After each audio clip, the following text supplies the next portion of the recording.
इयत्ता 9वी, विषय विज्ञान व तंत्रज्ञान, पाठ 16वा, आनुवंशिकता व परिवर्तन. मुलांना, तुम्ही बऱ्याच वेळा वडीलधाऱ्या माणसांकडून ऐकत असाल की एखाद्या मुलामध्ये किंवा मुलीमध्ये आई वडिलांचे गुण आहेत किंवा आजी आजोबांचे गुण आहेत. तो वडिलांवर गेला आहे असं म्हणतात ना. हे गुण या मुला मुलींमध्ये आनुवंशिकतेने येत असतात. काही व्यक्तींमध्ये नाक, डोळे किंवा चेहऱ्याची ठेवण आई वडील, आजी आजोबा, आत्या यांच्याशी जुळणारी असते. हे घडते ते आनुवंशिकतेमुळे. तुम्हाला तुमच्या वर्गातली सर्व मुले किंवा सर्व मुली सारख्याच दिसतात का? नाही. बरोबर, म्हणजे सर्वांना नाक, डोळे, कान असे अवयव असतात. परंतु त्यामध्ये म्हणजेच त्यांच्या ठेवणीमध्ये फरक असतो. अशा प्रकारे आपल्या आजूबाजूला एकाच प्रजातीमध्ये खूप विविधता असते. परंतु हीच विविधता नेमकी कशामुळे निर्माण होते? उदाहरणार्थ, मुले ही एकाच प्रजातीतील असतात, परंतु ती वेगवेगळी दिसत असतात. हे सजीवातील वेगळेपण आपण या पाठात अभ्यासणार आहोत. अनुवंश. सजीवांमधील गुणधर्म हे एका पिढीकडून दुसऱ्या पिढीकडे संक्रमित होत असतात. याला अनुवंश असे म्हणतात. उदाहरणार्थ, आजी आजोबांचे, आई वडिलांचे काही गुणधर्म हे मुला मुलींमध्ये येत असतात. सर्व सजीवांमध्ये प्राणी, वनस्पती आणि जीवाणूंसारख्या सूक्ष्म जीवांमध्ये ही प्रक्रिया घडून येते. निसर्गामधील एकाच प्रजातीतील सजीव वेगवेगळे असतात. ही विविधता सजीवांमध्ये आनुवंशिकतेमुळे येते. अलैंगिक पुनरुत्पादन होत असताना नव्या संततीमध्ये थोडेसेच बदल दिसून येत असतात. परंतु लैंगिक पुनरुत्पादन पद्धतीत खूप मोठ्या प्रमाणात भेद आणि विविधता दिसून येते. अनुवंशाचा आणि जनुकांचा अभ्यास करणाऱ्या जीवशास्त्राच्या शाखेला आनुवंशिकीशास्त्र असे म्हणतात. म्हणजे हात, पाय, डोळे, नाक असे अवयव एकाच प्रजातीतील सजीवांमध्ये असतात, पण त्यामध्ये वैविध्य मात्र आढळून येते. आता ही बाजूची आकृती पहा. या आकृतीमध्ये दिसणाऱ्या अवयवांमध्ये तुम्हाला फरक दिसून येतो. तर सांगा बरं, तुमच्या वर्गातील मित्रांच्या कानाच्या पाळ्यांमध्ये काय काय फरक दिसून येतो? काही मित्रांच्या कानांच्या पाळ्या पूर्णपणे चिकटलेल्या दिसतात, तर काही जणांच्या अर्ध्याच चिकटलेल्या असतात, तर काही जणांच्या कानाच्या पाळ्या पूर्णपणे मोकळ्या असलेल्या दिसतात. अगदी बरोबर. आता मला सांगा, आपण सर्वजण मनुष्य प्राणी आहोत, तरी आपल्या रंगांमध्ये तुम्हाला कोणता फरक दिसून येतो? प्रत्येकाच्या रंगामध्ये फरक दिसून येतो. कोणी काळे, कोणी सावळे, तर कोणी गोरे असतात. अगदी बरोबर. बरं, आता सांगा, तुम्ही सगळे 9वीच्या वर्गात आहात, परंतु तुमच्या वर्गात कोणी जास्त उंच तर कोणी कमी उंचीचे आहेत. हे नेमके कशामुळे घडते? अनुवंशामुळे. उंची अनुवंशिक असते असं म्हणतात ना. म्हणजे ज्यांचे आई वडील जास्त उंच असतात ती मुलं उंच होतात. बरोबर. तुमच्या वर्गातील मुलांच्या उंचींमधील फरक हा त्याच्या अनुवंशामुळेच असतो. अशा प्रकारे सजीवांमध्ये तुम्हाला विविधता दिसून येते. ही विविधता अनुवंशिकतेमुळेच असते. अनुवंशिकता. तुम्ही तुमच्या आजूबाजूला प्राणी, पक्षी पाहिले असतील. उदाहरणार्थ, कुत्रा. कुत्र्याची पिल्ले ही कुत्र्यासारखीच दिसतात. चिमणीची, कबुतराची पिल्ले ही त्यांच्यासारखीच दिसतात. तर मानवाची संतती ही मानवासारखीच दिसते. म्हणजेच माता पित्याची शारीरिक आणि मानसिक जैविक लक्षणे जनुकांद्वारे संततीमध्ये व पुढील पिढीत संक्रमित होतात. यालाच अनुवंशिकता असे म्हणतात. या अनुवंशिकतेमुळे प्रत्येक सजीवांची संतती त्यांच्याप्रमाणेच होते. अनुवंशिक लक्षणे व लक्षणांचे प्रकटीकरण. आता आपण अनुवंशिक लक्षणे व या लक्षणांचे प्रकटीकरण कसे होते ते पाहूया. आई वडील व त्यांच्या संततीमध्ये बऱ्याच गोष्टी सारख्या आढळून येतात, पण भेदही आढळून येतात. हे सर्व अनुवंशिकतेमुळेच घडून येते. तर सांगा बरं, सजीवांमध्ये विशिष्ट लक्षणे अथवा वैशिष्ट्ये कशी प्रकट होतात? त्यांच्या मात्यापित्यांकडून मिळणाऱ्या जनुकांमुळे. छान. मात्यापित्यांकडून मिळणाऱ्या जनुकांमुळे संततीमध्ये विशिष्ट लक्षणे किंवा वैशिष्ट्ये प्रकट होतात. आता आपण अनुवंशाची यंत्रणा कशी कार्य करते ते समजून घेऊ. पेशी अंतर्गत असणारी प्रथिने व संश्लेषणासाठी आवश्यक अशा माहितीचा साठा हा डीएनए मध्ये असतो. डीएनएच्या ज्या खंडामध्ये विशिष्ट प्रथिनासंबंधी सर्व प्रकारची माहिती साठवलेली असते त्याला त्या प्रथिनासाठीचे जनुक असे म्हणतात. उदाहरणार्थ, वनस्पतीमध्ये वृद्धी संप्रेरके असतात. वनस्पतीच्या उंचीची वाढ ही वृद्धी संप्रेरकावर अवलंबून असते. वनस्पतीद्वारे निर्माण होणाऱ्या वृद्धी संप्रेरकाचे प्रमाण हे विकराच्या कार्यक्षमतेवरून ठरत असते. कार्यक्षम विकरे जास्त प्रमाणात संप्रेरके निर्माण करतात, त्यामुळेच वनस्पतीची उंची वाढते. परंतु जर विकरांची कार्यक्षमता कमी पडली तर संप्रेरके कमी प्रमाणात तयार होतात व वनस्पतींची वाढ खुंटते. अशा प्रकारे विकराचा वनस्पतीच्या वाढीसाठी खूप फायदा होतो. गुणसूत्रे. आता आपण गुणसूत्रांविषयी माहिती घेऊ. सजीवांमध्ये गुणसूत्रांची संख्या ही ठराविक व निश्चित असते. गुणसूत्रे ही केंद्रक आम्ल व प्रथिनांपासून बनलेली असतात. तसेच गुणसूत्रांवर आनुवंशिक गुणधर्माचा आराखडा हा जनुकांच्या स्वरूपात असतो. म्हणूनच सजीवांच्या पेशी केंद्रकात असणारा व आनुवंशिक गुणधर्म वाहून नेणारा घटक म्हणजेच गुणसूत्र होय. गुणसूत्र ही सजीवांच्या शरीरातल्या पेशींमध्ये आढळणारी डीएनए आणि प्रथिनांची संघटित संरचना होय. सजीवांच्या आणि विषाणूंच्या वाढी संबंधी आणि कार्यासंबंधी आनुवंशिक सूचना गुणसूत्रांमध्ये डीएनए मध्ये असतात. गुणसूत्रे ही हिस्टोन प्रथिने व डीएनए पासून बनलेली असतात. त्यामध्ये काही रंगद्रव्येही असतात. पेशी विभाजनाच्या मध्यावस्थेतच ती दिसू शकतात व त्यावेळी ती दंडाकृती असतात. प्रत्येक गुणसूत्रावर प्राथमिक संकोचन किंवा गुणसूत्र बिंदू असतो. त्यामुळे निर्माण होणाऱ्या दोन भागांस गुणसूत्र भुजा असे म्हणतात. त्यातील तोकड्या म्हणजेच कमी लांबी असलेल्या भुजेस पी भुजा म्हणतात, तर लांब भुजेस क्यू भुजा असे म्हणतात. ही बाजूची आकृती पहा. या आकृतीत वरील बाजूस गुणसूत्र भुजा आहे, तोकडी भुजा पी व लंब भुजा क्यू आहे आणि मध्यभागी गुणसूत्र बिंदू दिसतो आहे. खालील बाजूस डीएनए आहे. गुणसूत्रांचे प्रकार. गुणसूत्र बिंदूच्या स्थितीवरून 4 प्रकारची गुणसूत्रे असतात.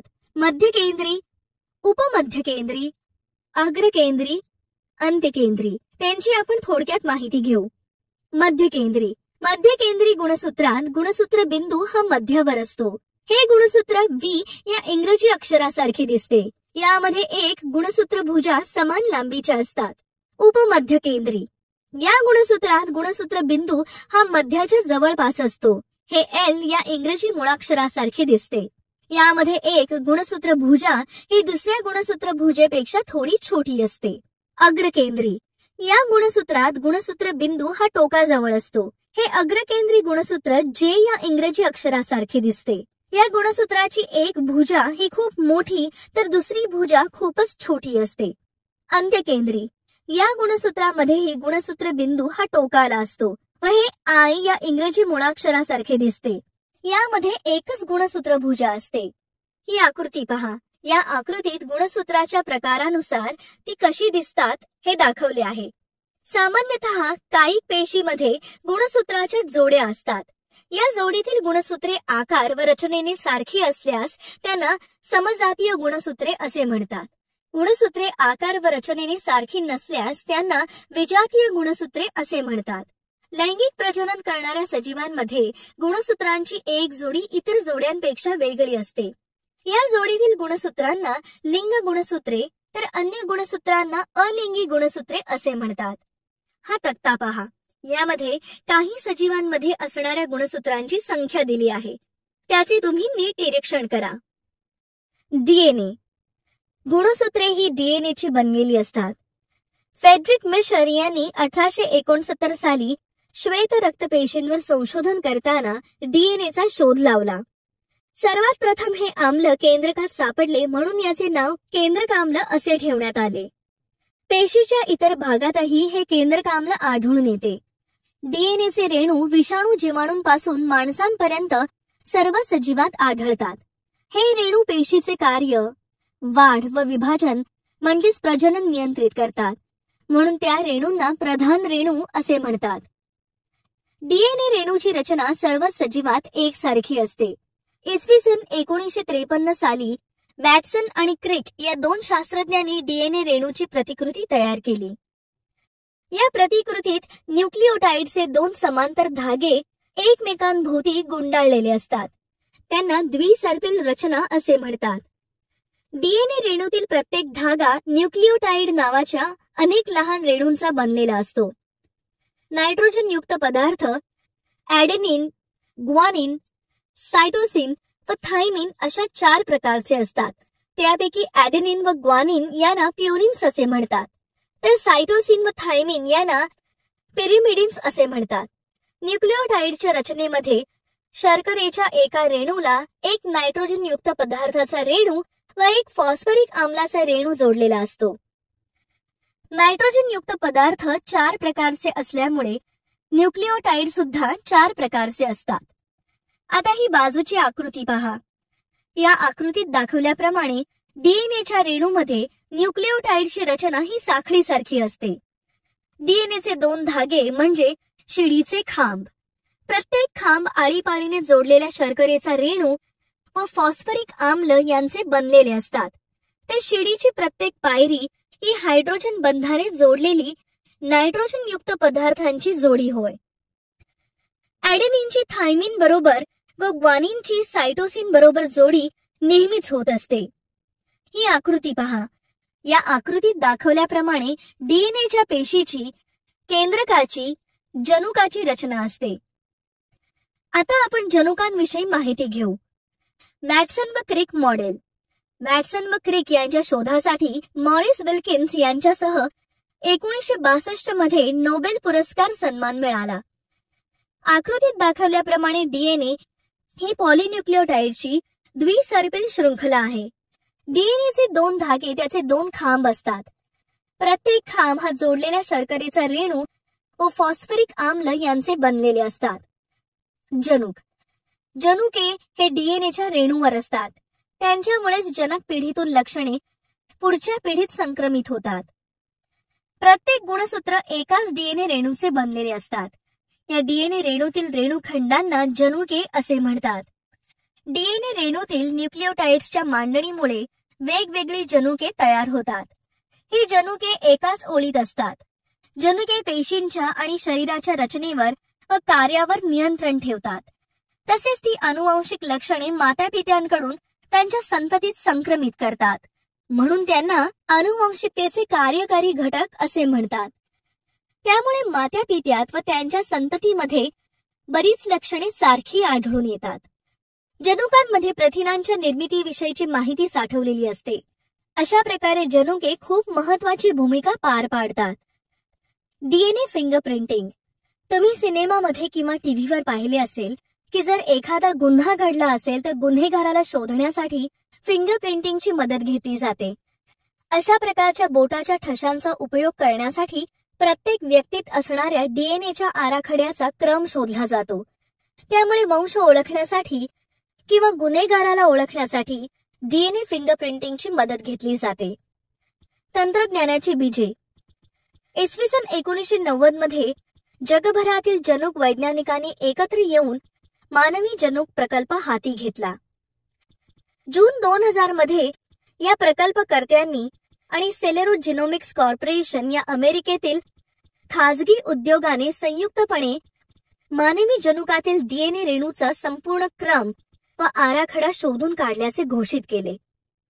या प्रकल्पात मिळालेल्या माहितीवरून वैज्ञानिकांनी मानवी जनुकांची संख्या 20,000 ते 30,000 असते हे निश्चित केले. यानंतर वैज्ञानिकांनी अनेक सूक्ष्मजीवातील जनुकांचा क्रम शोधला आहे. जिनोम संशोधनामुळे रोगकारक जनुके शोधता येतात. त्यामुळे रोगाचे निदान करून योग्य तो इलाज करणे शक्य झाले आहे. याविषयी अधिक माहिती घेण्यासाठी www.genome.gov या संकेतस्थळाची मदत घेता येते. आरएनए. आता आपण आरएनए विषयी माहिती घेऊ. आरएनए हे पेशीतील दुसरे महत्वाचे न्यूक्लिक आम्ल आहे. ते रायबोज न्यूक्लिओटाइड धाग्यांचे बनलेले असते. हे आम्ल रायबोज शर्करा आणि ग्वानिन, सायटोसिन, ॲडेनिन व युरासिल हे 4 नायट्रोजन युक्त पदार्थांनी बनलेले असते. रायबोज शर्करा फॉस्फेटचा रेणू एक नायट्रोजनयुक्त पदार्थाचा रेणू यांच्या संयुगातून न्यूक्लिक आम्लाच्या साखळीतील एक कडी म्हणजेच न्यूक्लियोटाइड तयार होते. अशा अनेक कड्यांच्या जोडणीतून आरएनएचा महारेणू तयार होतो. ही आकृती पहा. या आकृतीत दाखवल्याप्रमाणे आरएनएच्या कार्यप्रणालीनुसार त्याचे 3 प्रकार आहेत. Ribosomal RNA, messenger RNA, transfer RNA. Ribosomal RNA. Ribosome हा अंगकाचा घटक असून तो आरएनएचा रेणू आहे. रायबोसोम प्रथिन संश्लेषणाचे काम करतो. Messenger RNA. पेशी केंद्रकापासून पेशी द्रव्यातील रायबोसोम पर्यंत प्रथिन निर्मितीचे संदेश नेणारा दूत म्हणून मेसेंजर आरएनए कार्य करतो. Transfer RNA. मेसेंजर आरएनए वरील संदेशानुसार निर्माण होणाऱ्या अमिनो आम्लाच्या रेणूंना रायबोसोम पर्यंत आणणे आणि त्याच्या जोडणीला सहाय्य करणारा रेणू म्हणजे ट्रान्सफर आरएनए आहे. मेंडेल यांचे आनुवंशिकतेचे सिद्धांत. जन्म 20 जुलै 1882, मृत्यू 6 जानेवारी 1884. आनुवंशिकतेचा अभ्यास करण्यासाठी अनेक शास्त्रज्ञांनी काही सिद्धांत मांडले. तर आता आपण मेंडेल यांनी आनुवंशिकते संदर्भात मांडलेल्या सिद्धांताची माहिती घेऊ. ग्रेगर जोहान मेंडेल हे ऑस्ट्रियन वैज्ञानिक होते. त्यांनी आनुवंशिकतेचा अभ्यास करण्यासाठी वाटाण्याच्या झाडांवर प्रयोग केला. या प्रयोगानंतर त्यांनी असे दाखवून दिले की या लक्षणांच्या अनुवंशात काही सिद्धांताचे पालन केले जाते. हे सिद्धांत पुढे त्यांच्याच नावाने प्रचलित झाले. मेंडेलने केलेल्या कामाचे महत्त्व पटण्यासाठी बराच कालावधी गेला. जवळपास 20व्या शतकाची वाट पाहावी लागली. या सिद्धांताच्या पुनर्पडताळणीनंतर आज हे सिद्धांत आधुनिक अनुवंशशास्त्राचा पाया ठरले आहेत. तर आता आपण त्याविषयी अधिक विस्ताराने माहिती घेऊ. मातापित्याकडून संततीमध्ये समान प्रमाणात जनुकीय पदार्थ संक्रमित केले जातात. यावरच अनुवंशाचा सिद्धांत आधारित आहे. मेंडेल यांनी लक्षणांच्या अनुवंशात मातापित्याचा सहभाग सारखाच असेल तर त्यांच्या संततीमध्ये कोणती लक्षणे दिसून येतील याच दिशेने संशोधन करून सिद्धांत मांडले. त्यांचे हे सिद्धांत खरंच खूप आश्चर्यकारक आहेत. मेंडेल यांचे सर्व प्रयोग वाटाण्याच्या झाडांमध्ये आढळून येणाऱ्या लक्षणावर आधारित होते. ही आकृती पहा. या आकृतीत दाखवल्याप्रमाणे बीज, फूल, शेंग यांचा आकार, रंग तसेच फुलाची जागा, खोडाची उंची हे प्रभावी व अप्रभावी अशा स्वरूपात दिसून येते. आकृतीत दाखवल्याप्रमाणे मेंडेल यांनी प्रथम वाटाण्याचे पिवळे बियांचे रोप आणि हिरव्या बियांचे रोप घेऊन त्यांच्यात संकर घडवून आणला. या प्रयोगातून निर्माण झालेल्या संकरित रोपांच्या बिया फक्त पिवळ्या रंगाच्या असतात हे त्यांच्या लक्षात आले. यावरून पिवळा रंग हे प्रभावी लक्षण आहे असा निष्कर्ष मेंडेल यांनी काढला. मेंडेलचा एक संकर संततीचा प्रयोग. मेंडेलने जे प्रयोग केले त्यामध्ये त्यांनी विरुद्ध लक्षणाची एकच जोडी असलेल्या वाटाण्याच्या झाडांमध्ये संकर घडवून आणला. अशा प्रकारच्या संकराला एकसंकर असे म्हणतात. एकसंकर गुणोत्तराचा अभ्यास करण्यासाठी आपण एक उंची हे लक्षण घेऊन उंच असणाऱ्या व उंची कमी असणाऱ्या वाटाण्याच्या झाडाचे उदाहरण घेऊ. जनक पिढी P1. एकसंकरासाठी उंचीचा गुणधर्म वापरण्यात आला. जनक पिढीमध्ये उंच उंची असणारी आणि बुटकी उंची असणारी झाडे संकरासाठी वापरण्यात आली. तर पहिली जनक पिढी P1 या संकरने दर्शवली जाते. उंच व बुटक्या झाडांच्या संकरानंतर पहिली पिढी F1 ही तयार होते. तर F1 पिढीतील सर्व झाडे उंच होती व त्यामुळे बुटकी झाडे तयार झालीच नाहीत. मेंडेलने उंच असणे याला प्रभावी लक्षण म्हटले आहे, तर बुटकी असणे याला अप्रभावी लक्षण म्हटले आहे. या लक्षणासाठी कारणीभूत असणारे घटक जोडीने आढळतात असे मत मेंडेलने मांडले आहे. त्यामुळे या घटकांना आता जनुकी असे म्हटले जाते. हा प्रयोग पनेट स्क्वेअर पद्धतीने खालील प्रमाणे मांडण्यात आला. यावरून आपल्या लक्षात येते की उंच झाडासाठी कॅपिटल TT तर बुटक्या झाडासाठी स्मॉल tt ही इंग्रजी अक्षरे वापरली आहेत. हीच जनुकाची जोडी युग्मक निर्मितीच्या वेळी वेगळी होते. त्यामुळे टी व टी घटक असणारे दोन प्रकारचे युग्मक तयार होतात. पहिली संतानीय पिढी F1. या प्रयोगात मेंडेलला असे दिसून आले की पहिल्या संतानीय पिढीतील सर्वच झाडे उंच होती. मात्र F1 पिढीतील उंच झाडे P1 पिढीतील उंच झाडांपेक्षा वेगळी आहेत. कारण F1 पिढीतील झाडांचे जनक उंच व बुटकी झाडे आहेत. F1 पिढीचे निरीक्षण केले तर उंच झाडातील घटक बुटक्या झाडातील घटकांपेक्षा प्रभावी असतो. F1 पिढीतील सर्व झाडे उंच असली तरी त्यांच्यात बुटक्या झाडांचे घटकही दिसून आले. म्हणजे F1 पिढीतील झाडांची स्वरूपविधा उंच असली तरी जनुकविधा मिश्र स्वरूपाची आहे. स्वरूपविधा म्हणजे सजीवांचे बाह्य रूप किंवा सजीवांतील दृश्य वैशिष्ट्ये. उदाहरणार्थ उंच अथवा बुटकी झाडे, तर जनुकविधा म्हणजे दृश्य लक्षणांसाठी कारणीभूत असलेली जनुकांची जोडी आहे. जनक पिढीतील उंच झाडांची जनुकविधा टीटी असून ती एकाच प्रकारची टी ही युग्मके तयार करतात. F1 पिढीतील उंच झाडांची जनुकविधा टी असून ती टी व टी अशा दोन प्रकारची युग्मके तयार करतात. या प्रयोगावरून असा निष्कर्ष निघतो की F1 पिढीतील उंच झाडे व P1 पिढीतील उंच झाडे यांची स्वरूपविधा सारखी असली तरी जनुकविधा भिन्न आहे. हाच प्रयोग मेंडेलने पुढे सुरूच ठेवला व F1 पिढीतील झाडांचे स्वफलन होऊ दिले. त्यातून दुसरी संतानीय पिढी F2 तयार झाली. दुसरी संतानीय पिढी F2. आता आपण दुसऱ्या संतानीय पिढीविषयी माहिती घेऊ. दुसऱ्या संतानीय पिढीत उंच व बुटकी अशा दोन्ही प्रकारची झाडे होती. मेंडेलच्या आकडेवारीनुसार एकूण 929 वाटाण्याच्या झाडांपैकी 705 झाडे उंच तर 224 झाडे बुटकी झाली. म्हणजेच या झाडांचे स्वरूपविधा गुणोत्तर 3 उंचास 1 बुटके तर जनुकीय गुणोत्तर 1 टीटीस 2 टीटीस 1 टीटी असे आहे. यावरून मेंडेलने असा निष्कर्ष काढला की F2 पिढीतील झाडे दोन प्रकारची तर जनुकीय संकल्पनेनुसार 3 प्रकारची झाडे येतात. ती पुढील तक्त्यात दाखवली आहेत. ही झाली मेंडेलची एकसंकर पद्धती. मेंडेलची द्विसंकर संतती. मुलांनो, आता आपण मेंडेलच्या द्विसंकर संततीच्या प्रयोगाविषयीची माहिती घेऊ. मेंडेलच्या द्विसंकर पद्धतीमध्ये द्विसंकरात विरोधी लक्षणांच्या 2 जोड्यांचा समावेश होतो. मेंडेलने एकापेक्षा जास्त लक्षणांच्या जोड्या एकाच वेळी वापरून संकरणाचे आणखी प्रयोग केले. यामध्ये त्याने गोल पिवळ्या बीजांच्या झाडांचा सुरकुतलेल्या हिरव्या बीजांच्या झाडांशी संकर घडवून आणला. यामध्ये बीजाचा रंग व प्रकार अशा 2 लक्षणांचा समावेश आहे, म्हणून ह्याला द्विसंकर असे म्हणतात. जनक पिढी. मेंडेलने गोल पिवळी बीजे येणाऱ्या तसेच सुरकुतलेली हिरवी बीजे येणाऱ्या वाटाण्याच्या झाडांवर प्रयोग केला व त्यामध्ये जो बदल घडून आला तो पुढील तक्त्यांमध्ये दिला आहे. त्याचे निरीक्षण करा. मेंडेलने द्विसंकर संततीचे प्रयोग केले तेव्हा त्यांनी विरोधी लक्षणांच्या 2 जोड्यांचा समावेश केला.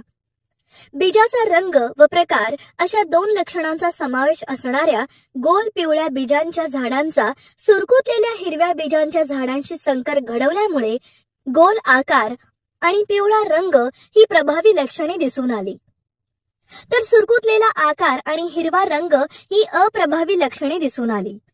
P1 या जनक पिढीमध्ये युग्मके तयार होताना जनुकांची जोडी स्वतंत्ररित्या वेगळी होते. म्हणजेच RRYY झाडांपासून RY ही युग्मके तयार होतात. तसेच RRYY झाडांपासून RY ही युग्मके तयार होतात. युग्मकांमध्ये जनुकांच्या जोडीचे प्रतिनिधित्व त्यातील प्रत्येकी एका घटकांद्वारे होते. एकसंकर प्रयोगाच्या निष्कर्षावरून द्विसंकर प्रयोगाच्या F1 पिढीतील झाडांना पिवळे गोल वाटाणे येतील अशी मेंडेलची अपेक्षा होती. त्याचे अनुमान बरोबरही होते. या वाटाण्याच्या झाडाची जनुकविधा YYRR असली तरी स्वरूपविधा मात्र पिवळ्या गोल बिया येणाऱ्या झाडांप्रमाणे होती. कारण पिवळा रंग हा हिरव्यापेक्षा प्रभावी व गोल आकार हा सुरकुतलेल्या आकारापेक्षा प्रभावी होता. द्विसंकर प्रयोगाच्या F1 पिढीतील झाडांना 2 लक्षणांच्या समावेशामुळे द्विसंकरज म्हणतात. हे द्विसंकरज F1 पिढीतील झाडे 4 प्रकारची युग्मके तयार करतात. ती म्हणजे RY, RY, RY, RY. यांपैकी RY व RY ही युग्मके P1 युग्मकांप्रमाणेच आहेत. त्यानंतर F1 पिढीतील झाडांचे स्वफलन घडून येते, तेव्हा दुसरी संतानीय पिढी F2 तयार होते. यांचे 4 प्रकारचे पुंयुग्मक व 4 प्रकारचे स्त्री युग्मक यांच्या संकरणातून 16 वेगवेगळ्या जुळण्या तयार होतात. त्या पुढील प्रमाणे आहेत. या द्विसंकर प्रयोगातून निर्माण झालेल्या F2 संतानीय पिढीत पुढील प्रमाणे गुणोत्तरे मिळालेली आहेत. स्वरूपविधा गुणोत्तर: गोल पिवळी बरोबर 9 गोल आणि पिवळ्या बिया बरोबर गोपी. सुरकुतलेली पिवळी बरोबर 3 सुरकुतलेल्या आणि पिवळ्या बिया बरोबर सुपी. गोल हिरवी बरोबर 3 गोल आणि हिरव्या बिया बरोबर गोही. सुरकुतलेली हिरवी बरोबर 1 सुरकुतलेली आणि हिरवी बी बरोबर सुही. यावरून स्वरूपविधा गुणोत्तर 9-3-3-1 तयार होते. जनुकविधा गुणोत्तर पुढील तक्त्यात दाखवले आहे, त्याचे नीट निरीक्षण करा. अशा प्रकारे जनुकविधा गुणोत्तर तयार होते. अनुवांशिक विकृती: गुणसूत्रातील अपसामान्यतेमुळे किंवा जनुकातील उत्परिवर्तनामुळे निर्माण झालेले आजार म्हणजे अनुवांशिक विकृती होय. अनुवांशिक विकृतीमध्ये गुणसूत्राचे आधिक्य किंवा कमतरता, गुणसूत्राच्या एखाद्या भागाचा लोप किंवा त्याचे स्थानांतरण अशा स्थितीचा समावेश होतो. उदाहरणार्थ दुभंगलेले ओठ, वर्णकहीनता ही शारीरिक व्यंग्य असतात. त्या सिकल सेल ॲनेमिया, हेमोफिलिया यासारखे शरीरक्रियांतील दोष ही अनुवांशिक विकृतीची उदाहरणे आहेत. माणसामध्ये 46 गुणसूत्रे असतात, म्हणजे गुणसूत्रांच्या 23 जोड्या असतात. या गुणसूत्रांच्या जोड्यांचा आकार व त्यांचे आकारमान यात विविधता असते. या जोड्यांना अनुक्रमांक दिलेले असतात. गुणसूत्रांच्या 23 जोड्यांपैकी 22 जोड्या अलिंगी गुणसूत्रांच्या तर 1 जोडी ही लिंग गुणसूत्राची असते. स्त्रियांमध्ये ही गुणसूत्रे 44+XX अशी दाखवतात आणि पुरुषांमध्ये ही गुणसूत्रे 44+XY अशी दाखवतात. हा तक्ता पहा. या तक्त्यामध्ये मानवाच्या गुणसूत्रांच्या 23 जोड्या दाखवल्या आहेत. योहान मेंडेलने त्याच्या प्रयोगात कारकांचे म्हणजेच जनुकांचे प्रभावी व अप्रभावी असे 2 प्रकार सांगितले आहेत. मानवी पेशीतील गुणसूत्रांची संख्या, त्याचे लिंग सापेक्ष प्रकार, तसेच त्यावर असणाऱ्या जनुकांचे प्रभावी व अप्रभावी प्रकार या बाबींचा विचार केला तर अनुवांशिक विकृती कशा उद्भवतात व त्यांचे संक्रमण कसे होते हे लक्षात येते. गुणसूत्राच्या अपसामान्यतेमुळे निर्माण होणाऱ्या विकृती: गुणसूत्राच्या संख्येमध्ये बदल झाला म्हणजे गुणसूत्रांची संख्या कमी किंवा जास्त झाली तर बरेच दोष निर्माण होतात. जसे अलिंगी गुणसूत्रांची संख्या कमी असेल तर जन्माला येणारी संतती ही वांझ म्हणजेच मूल न होणारी असते. तसेच एकूण गुणसूत्रांच्या संख्येत एखादी अलिंगी गुणसूत्रांची जोडी वाढली तर जन्माला येणाऱ्या बालकामध्ये बरेच शारीरिक व मानसिक दोष निर्माण होतात. शिवाय अशा बालकाचे आयुष्यही कमी असते. तर आता आपण यांपैकी काही विकृतींविषयी माहिती घेऊ. डाऊन सिंड्रोम किंवा मंगोलिकता. डाऊन्स संलक्षण 46+1 21व्या गुणसूत्राची त्रिसमसूत्री अवस्था. डाऊन सिंड्रोम किंवा मंगोलिकता ही विकृती मानवाच्या बाबतीत पहिल्यांदाच शोधलेली व वर्णन केलेली गुणसूत्रीय विकृती आहे.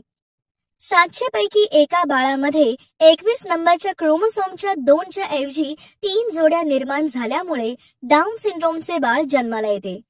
यामध्ये 47 गुणसूत्रे दिसून येतात. या विकृतीला ट्रायसोमी 21 म्हणजेच एकाधिक द्विगुणितता असेही म्हणतात. कारण या विकृतीमध्ये अर्भकाच्या शरीरातील सर्व पेशींमध्ये 21व्या गुणसूत्राच्या जोडीबरोबर 1 अधिकचे गुणसूत्र असते. त्यामुळे अशा अर्भकात 46 ऐवजी 47 गुणसूत्रे दिसतात. ही विकृती असणारे बालक मतिमंद, कमी आयुष्य असणारे असते. मानसिक वाढ खुंटणे हे या विकृतीचे ठळक वैशिष्ट्य आहे.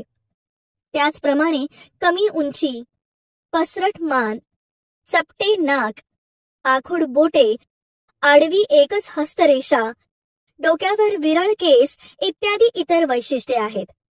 अशा बालकांचा जीवनकाळ 16 ते 20 वर्ष असतो. या विकृती असणाऱ्या बालकाची चेहऱ्याची ठेवण ही मंगोलियन व्यक्तीसारखी असते. डाऊन सिंड्रोम टाळण्यासाठी गरोदर स्त्रियांमध्ये 14 ते 16 आठवड्यादरम्यान अल्फा फिटोप्रोटीन, एस्टिऑल व HCD या तपासण्या केल्यास 16 आठवड्यातच डाऊन सिंड्रोमचे निदान होऊ शकते व उपाय करता येतात. आईचे वय 30 वर्षांपेक्षा जास्त असल्यास अशा टेस्ट करण्याचा सल्ला डॉक्टर देतात. टर्नर सिंड्रोम, टर्नर संलक्षण. अलिंगी गुणसूत्राप्रमाणे लिंग गुणसूत्रातील अपसामान्यतेमुळे काही विकार उद्भवतात. टर्नर सिंड्रोम या विकाराला 44+X असेही संबोधले जाते. या विकारामध्ये X गुणसूत्रातील लैंगिकतेशी संबंधित भाग निकामी झालेला असतो व X हे एकच गुणसूत्र कार्यरत असते. या विकृती असणाऱ्या स्त्रियांमध्ये 44+XX या गुणसूत्राच्या स्थितीऐवजी 44+X अशी स्थिती असते. ही विकृती असणाऱ्या स्त्रियांमध्ये प्रजनेंद्रियांची पूर्ण वाढ झालेली नसते. त्यामुळे त्या स्त्रिया प्रजननक्षम नसतात, म्हणजेच त्या बालकाला जन्म देऊ शकत नाहीत. क्लाइनफेल्टर सिंड्रोम, क्लाइनफेल्टर संलक्षण. 44+XXY.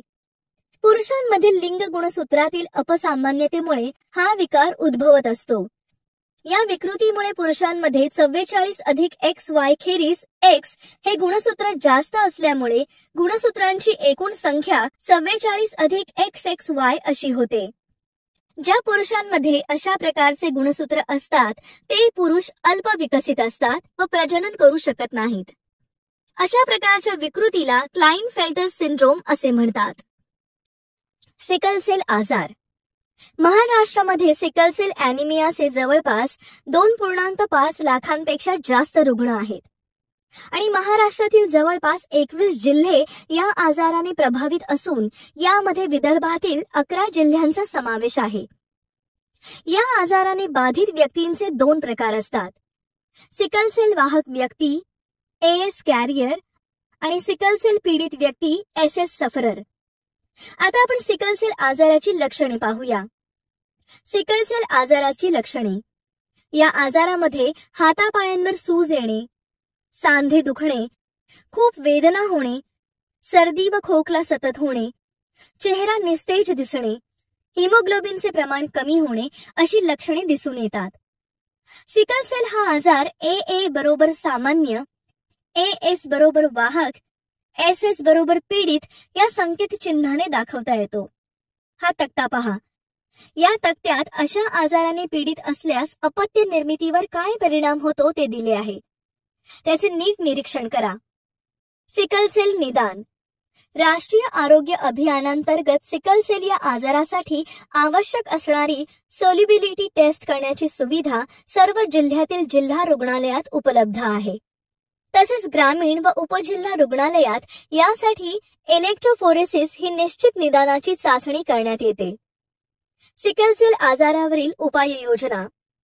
सिकल सेल हा आजार प्रजोत्पादन या एकाच माध्यमातून पसरतो. त्यामुळे लग्नापूर्वी किंवा लग्नानंतर वधू व वरांनी तपासणी करून घ्यावी. सिकल सेल वाहक किंवा पीडित व्यक्तीने दुसऱ्या वाहक किंवा पीडित व्यक्तीशी लग्न टाळावे. सिकल सेल या आजाराने पीडित व्यक्तीने दररोज एक फॉलिक ऍसिडची गोळी सेवन करावी. आता ही आकृती पहा. या आकृतीत दाखवल्याप्रमाणे या आजाराने ग्रस्त असलेल्या व्यक्तीचे अवयव हे फुगल्यासारखे थोडे वाकडे दिसतात. त्वचेचा रंग वेगळा असलेला दिसतो. राष्ट्रीय आरोग्य अभियान. राष्ट्रीय आरोग्य अभियानांतर्गत राष्ट्रीय ग्रामीण आरोग्य अभियान हे एप्रिल 2005 ला तर शहरी आरोग्य अभियान 2013 पासून सुरू करण्यात आले. या अभियानाची मुख्य उद्दिष्टे ही ग्रामीण व शहरी भागातील आरोग्य व्यवस्था बळकट करणे, विविध रोग व आजारांवर नियंत्रण मिळवणे, आरोग्याविषयी जनजागृती करणे व विविध योजनांच्या माध्यमातून रुग्णांना अर्थसहाय्य देणे हे आहे. उदाहरणार्थ प्रसूती दरम्यान महिलेच्या आरोग्याची काळजी घेतली जाते व प्रसूती झाल्यानंतर महिलेला अर्थसहाय्य दिले जाते. अशा बऱ्याच योजना राष्ट्रीय आरोग्य अभियानांतर्गत चालवल्या जातात. एकजनुकीय उत्परिवर्तनामुळे होणारे रोग. एकजनुकीय विकृती. सामान्य जनुकामध्ये उत्परिवर्तन म्हणजेच अचानक बदल होतो. त्याचे रूपांतर सदोष जनुकात होते व त्यामुळे जे विकार होतात त्यांना एकजनुकीय विकृती असे म्हणतात. या प्रकारच्या 4000हून जास्त एकजनुकीय विकृती आढळून आल्या आहेत. प्रत्येक जनुक ठराविक उत्पादिते तयार करते. मात्र सदोष जनुकांमुळे शरीरात जनुकांमार्फत होणारी उत्पादिते तयार होत नाहीत किंवा काही प्रमाणात तयार होतात. या उत्पादितांच्या कमीपणामुळे शरीरामध्ये रासायनिक प्रक्रिया घडून येत नाहीत. अनावश्यक पदार्थ हे शरीरामध्ये साचून राहतात. त्यामुळे वेगवेगळ्या विकृती निर्माण होतात. अशा रोगांना चयापचयाचे जन्मजात विकार असे म्हणतात. कोवळ्या वयामध्ये हे विकार जीवघेणे ठरू शकतात. अशा प्रकारच्या रोगांची उदाहरणे म्हणजे हचिन्सन्स रोग, टेसॅक्स रोग, galactosemia, phenylketonuria, sickle cell anaemia, दात्रपेशी पांडुरोग, सिस्टिक फायब्रोसिस, पुटी तंतुभवन, वर्णकहीनता, हिमोफिलिया, रातांधळेपणा इत्यादी आहेत. आता आपण यातील काही रोगांविषयी माहिती घेऊ. वर्णकहीनता. हे बाजूचे चित्र पहा. या चित्रातील मूल हे सर्वसामान्य मुलांपेक्षा वेगळे दिसते. त्याच्या त्वचेत, केसात व डोळ्यांमध्ये फरक दिसून येतो. अशी लक्षणे दिसून आली की ते वर्णकहीनता रोगाने बाधित आहे असे समजण्यात येते. वर्णकहीनता या जनुकीय विकृतीमुळे शरीर मेलॅनिन हे वर्णक तयार करू शकत नाही. डोळे, त्वचा, केस यांना मेलॅनिन या तपकिरी रंगाच्या वर्णकामुळे रंग येत असतो. वर्णकहीन व्यक्तीची त्वचा निस्तेज, केस पांढरे व डोळे गुलाबी दिसतात. कारण डोळ्यांची परितारिका व दृष्टीपटल यांच्यामध्ये वर्णक नसते. दात्रपेशी पांडुरोग, सिकल सेल ॲनिमिया. प्रथिने, डीएनए इत्यादींसारख्या रेणूच्या रचनेतील कोणत्याही अगदी थोड्या बदलांचा परिणाम रोग किंवा विकार होण्यामध्ये होतो. हिमोग्लोबिन रेणूच्या रचनेतील 6वे अमिनो आम्ल म्हणजे ग्लुटामिक आम्ल होय. याची जागा व्हॅलिन या आम्लाने घेतल्यास हिमोग्लोबिनच्या रेणूंची रचना, आकार बदलतो. त्यामुळे लोहित रक्तकणिकांचा विवृत्ताकृती असलेला सामान्य आकार बदलून विळ्याच्या आकाराचा बनतो. या स्थितीला दात्रपेशी पांडुरोग असे म्हणतात. हा विकार झालेल्या व्यक्तीतील हिमोग्लोबिनची ऑक्सिजन वाहून नेण्याची कार्यक्षमता कमी होते. अशा परिस्थितीत अनेक वेळा लोहित रक्तकणिकांची गुठळी निर्माण होते व त्या रक्तकणिका नष्ट होतात. त्यामुळे रक्तवाहिन्यांमध्ये अडथळा निर्माण होऊन अभिसरण संस्था, मेंदू, फुफ्फुसे, वृक्क यांना हानी पोहोचते. दात्रपेशी पांडुरोग हा अनुवांशिक रोग आहे. गर्भधारणेच्या वेळी जनुकीय बदलांमुळे हा रोग निर्माण होतो. आई किंवा वडील दोघेही सिकल सेल ग्रस्त असल्यास त्यांच्या अपत्यांना हा आजार होऊ शकतो. त्यामुळे समाजातील सिकल सेल ग्रस्त व्यक्तींनी आपापसात विवाह करणे टाळावे. तंतुकणिकीय विकृती. आता आपण तंतुकणिकीय विकृतीबद्दल माहिती घेऊया. पेशीमधील तंतुकणिकांमध्ये डीएनएचा रेणू असतो. यामधील जनुकात उत्परिवर्तनाने विकृती येऊ शकते. ज्यावेळेस भ्रूण विकसित होतो तेव्हा मातेकडून येणाऱ्या अंडपेशीतूनच तंतुकणिका येत असल्याने अशा विकृती आईकडूनच संततीमध्ये येत असतात. उदाहरणार्थ लेबेरची अनुवांशिक चेता विकृती. बहुजकीय उत्परिवर्तनामुळे होणाऱ्या विकृती. बहुघटकीय विकृती. एकाच वेळी एकापेक्षा जास्त जनुकांमध्ये बदल घडून आल्यामुळे बहुघटकीय विकृती निर्माण होतात. अशा विकारात गर्भावस्थेत बालकावर आजूबाजूच्या पर्यावरणातील घातक घटकांचा परिणाम झाला तर या विकृती तीव्र स्वरूप धारण करतात. उदाहरणार्थ दुभंगलेले म्हणजेच 2 भागात विभागले गेलेले ओठ, दुभंगलेली टाळू, जठराचे संकोचन, पाठीतील कण्याचे दोष, रक्तदाब, मधुमेह, दमा, हृदयविकार, अतिस्थूलता अशा विकृती निर्माण होऊ शकतात. अनुवांशिकतेच्या मेंडेलियन आकृतीबंधापेक्षा संततीकडे होणारे हस्तांतरण वेगळेच होते. पर्यावरण, जीवनशैली आणि जनुकातील वेगवेगळे दोष यांच्या एकत्रितपणे होणाऱ्या परिणामातून बहुघटकीय विकृती उद्भवतात. तंबाखू सेवन व अनियंत्रित वाढ, कर्करोग सहसंबंध. मुलांनो, तुम्ही तुमच्या आजूबाजूला पाहत असालच की बऱ्याच व्यक्ती तंबाखू खातात, सिगारेट विड्या ओढतात. त्याचे त्यांना वाईट परिणाम भोगावे लागतात, कारण तंबाखूमुळे कर्करोग म्हणजेच कॅन्सर होतो. तंबाखूमध्ये निकोटीन हा पदार्थ असतो व तो कर्करोगाला आमंत्रण देण्यास मदत करतो. तसेच विडी, सिगारेट ओढल्यामुळे पचनक्रियेचे मोठे नुकसान होते. घशामध्ये जळजळ होते, खोकला येतो, त्यामुळे झोपेत अडथळा येतो. जास्त प्रमाणात धूम्रपान केल्यामुळे अस्थिरता निर्माण होते, तसेच आयुष्यही कमी होते. त्याचप्रमाणे फुफ्फुस, तोंड, स्वरयंत्र, ग्रासनली, स्वादुपिंड, मूत्राशय यांचा कर्करोग, परिहृदरोग यांसारखे आजार उद्भवतात.